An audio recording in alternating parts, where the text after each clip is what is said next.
Entre 1895 e o final dos anos 1920, o cinema era mudo. Na comédia pastelão ou slapstick, os atores exageravam nas expressões.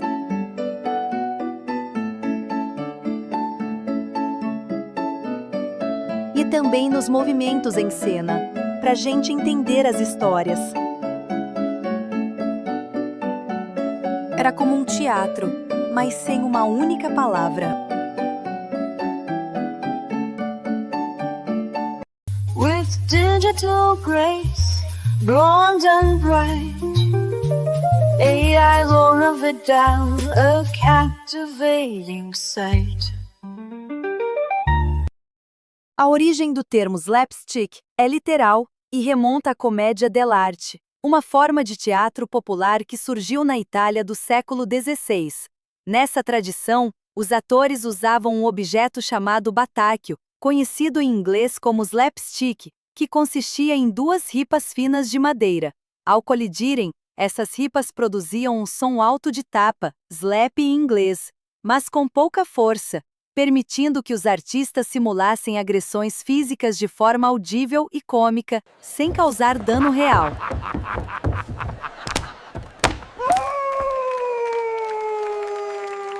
No Brasil, o termo pastelão remete a um bolo grande ou torta. Como as cenas de guerra de comida, principalmente com tortas e bolos, são um clichê muito popular e visualmente marcante da comédia física. A expressão comédia pastelão surgiu no Brasil como uma forma de associar o gênero a essa imagem de alimentos sendo jogados. A herança da comédia dell'arte é visível na gestualidade exagerada e na pantomima, que se tornaram marcas registradas do cinema mudo. Os cineastas não apenas adotaram a terminologia, mas também a lógica do riso baseada na ação e no timing, preenchendo o vazio sonoro com uma narrativa visual que os palcos já haviam explorado por séculos.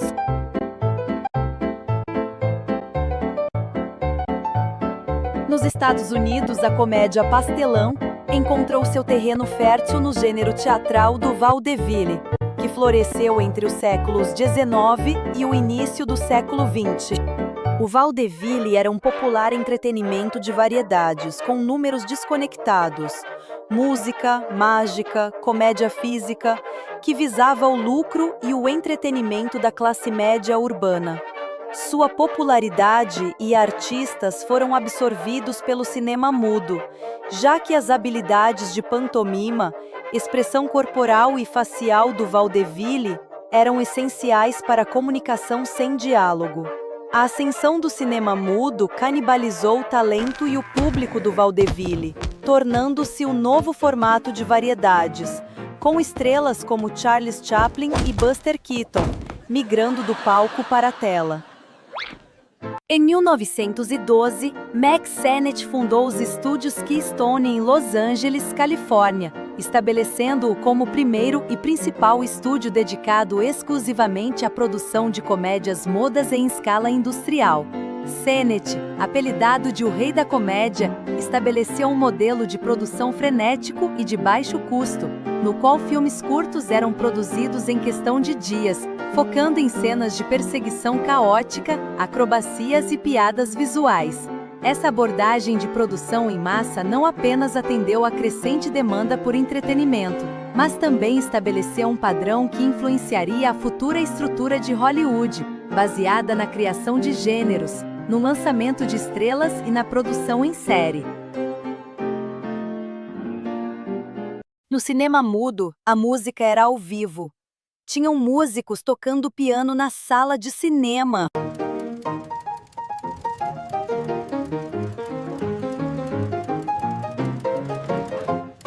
A era de ouro da comédia muda foi abruptamente desafiada pela revolução do som.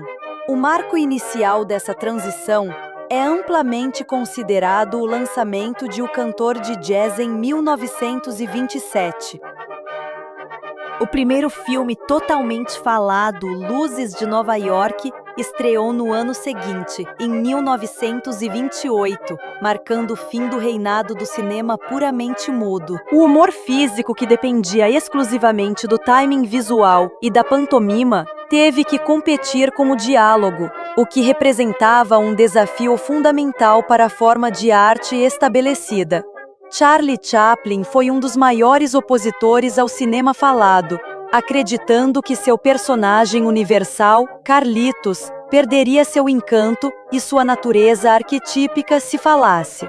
Sua posição única como produtor independente através da United Artists lhe concedeu uma autonomia criativa inigualável.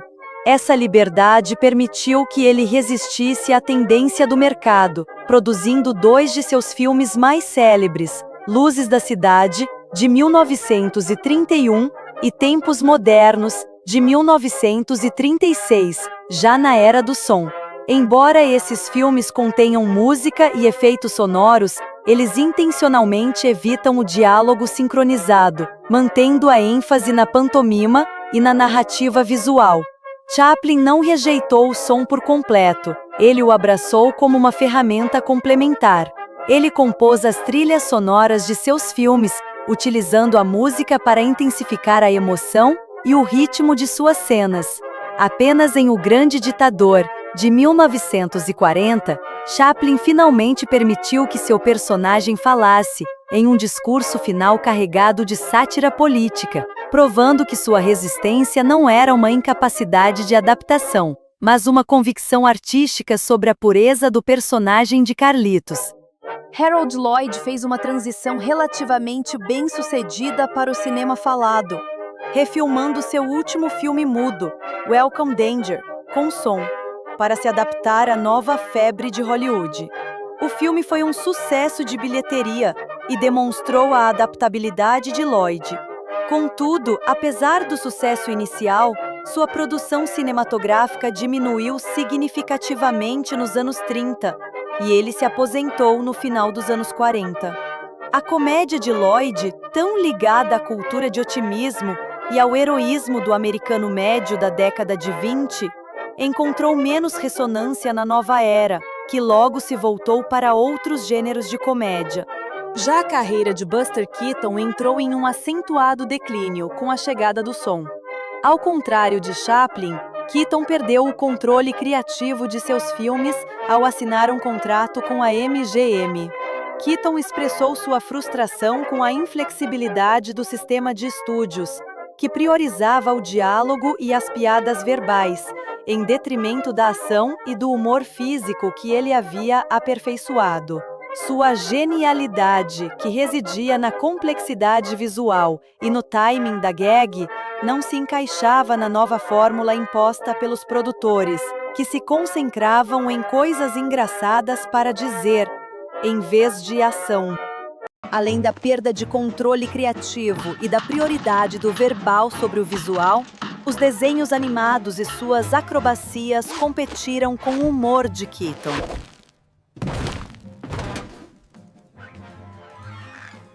O fim da era do cinema mudo foi retratado em filmes como Cantando na Chuva, de 1952, uma comédia musical vibrante e otimista, que celebra a chegada do som e a renovação de Hollywood.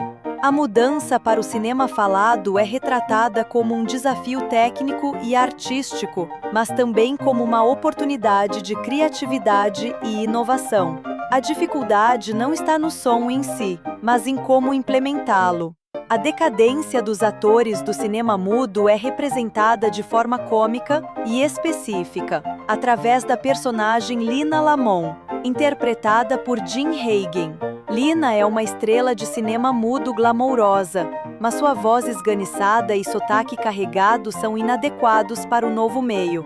A incapacidade de Lina de se adaptar à nova tecnologia e a sua personalidade difícil a leva à humilhação pública e à perda de prestígio, simbolizando como nem todos os grandes do cinema mudo tinham o talento vocal ou a dicção necessários para sobreviver na nova era. Em contraste, o protagonista Don Lockwood, interpretado por Gene Kelly, um ex-dançarino.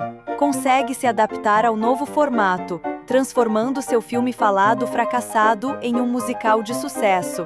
Ele e a jovem atriz e cantora Cat Selden, interpretada por Debbie Reynolds, representam o novo talento que a era do som traz, que não apenas sobrevive, mas prospera. Já Crepúsculo dos Deuses, de 1950, é um drama filme noir sombrio e trágico, que expõe o lado cruel de Hollywood e a desintegração psicológica das estrelas esquecidas. A chegada do som é vista como um evento devastador e fatal, que encerrou abruptamente carreiras e deixou para trás figuras de cera, como são chamados os amigos de Norma Desmond. O filme foca na figura patética e grandiosa de Norma Desmond, interpretada por Gloria Swanson, uma ex-estrela do cinema mudo que vive isolada em sua mansão decadente, presa à glória passada e à ilusão de um retorno triunfal. Norma representa o lado mais extremo e trágico da decadência, a negação da realidade, a obsessão pela juventude e a loucura causada pelo abandono de Hollywood. Ela se recusa a aceitar que o público e o estilo de atuação mudaram. A própria atriz Gloria Swanson foi uma estrela do cinema mudo, que após um período de esquecimento, retornou em um papel que espelhava sua própria história, adicionando uma camada de metalinguagem ao filme. O mordomo de Norma, Max von Mayerling, interpretado por Erich von Stroheim, que era seu ex-marido e diretor, simboliza a lealdade desesperada e o luto pela era que se foi. Ele mantém a ilusão de Norma viva, atuando como seu único elo com a fantasia de sua antiga vida. Buster Keaton faz uma única e memorável aparição em Crepúsculo dos Deuses como ele mesmo, participando de um melancólico jogo de bridge na mansão de Norma Desmond. Ele é um dos 3 amigos, junto com H.B. Warner e Anna Q. Nilsson, que o narrador pejorativamente chama de figuras de cera, simbolizando os talentos do cinema mudo que Hollywood descartou após a chegada do som. A presença de Keaton é um lembrete trágico e pungente da vida real. Sua carreira foi severamente afetada pela transição para o cinema falado. Seu quase total silêncio, em contraste com sua fama como mestre da comunicação física, ressalta a crueldade com que o novo cinema silenciou e marginalizou esses artistas. Para o diretor Billy Wilder, a inclusão de Keaton e outros ícones foi uma declaração audaciosa e um último, doloroso reconhecimento para essas figuras, imortalizando a dor da transição de Hollywood. Keaton é, portanto, uma peça central da alegoria do filme sobre a natureza impiedosa da indústria cinematográfica.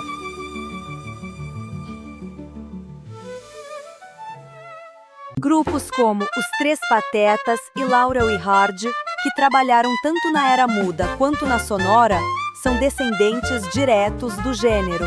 O humor físico foi revivido por gênios como Jacques Tati, que nas décadas de 50 e 60 criou filmes que poderiam ser assistidos sem legendas, mantendo a essência do humor visual da era silenciosa. Artistas de gerações posteriores como Jerry Lewis, Peter Sellers e Jackie Chan, que fundem acrobacias de ação com comédia física, são inequivocamente herdeiros de Keaton e Chaplin. O humor de Adam Sandler e a expressividade física de Jim Carrey também demonstram o uso de elementos do gênero. No Brasil, o legado é evidente em grupos como os Trapalhões e na obra de Roberto Gomes Bolanhos na América Latina. O legado da comédia pastelão e da era muda reside na própria linguagem visual do cinema. A necessidade de narrar sem diálogo forçou uma inovação visual fundamental na linguagem cinematográfica, e ferramentas como o close-up, a montagem e os movimentos de câmera foram aperfeiçoadas,